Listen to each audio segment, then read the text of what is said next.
బద్వేలు పట్టణంలో శనివారం సాయంత్రం గాలివాన సృష్టించిన బీభత్సానికి పలు చోట్ల విద్యుత్ స్తంభాలు నేలకొరిగి భారీ చెట్లు విరిగి రోడ్డున పడ్డాయి.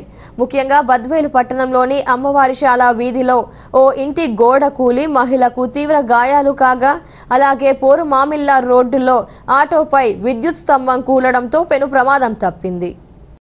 అలాగే వర్షం దాటికి బద్వేలు మున్సిపాలిటీ పరిధిలోని లోతట్టు ప్రాంతమైన వెంకటయ్య నగర్, ఐలమ్మ కాలనీ, మార్తోమ నగర్తో పాటు బద్వేలు పట్టణంలోని ప్రధాన రహదారుల వెంబడి రోడ్లన్నీ జలమయం కాగా మోకాటి లోతు మురికి నీరు నిలిచి ఉండడంతో ప్రజలు తీవ్ర అవస్థలు పడ్డారు.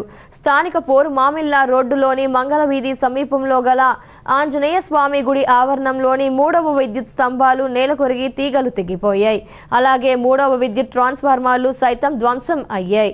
అదే సమయంలో విద్యార్థుల్ని వదిలి వస్తున్న సమయంలో ఆటోపై విద్యుత్ స్తంభం ఒక్కసారిగా పడ్డంతో ఆటో పూర్తిగా ధ్వంసం అయి ఆటోలో తోలుతున్న డ్రైవర్ కు స్వల్ప గాయాలు అయ్యాయి. ఒక్కసారిగా ఉరుములు మెరుపులతో కూడిన వడగండ్ల వాన పడ్డంతో భారీ నష్టం వాటిల్లిందని ప్రజలు తెలిపారు.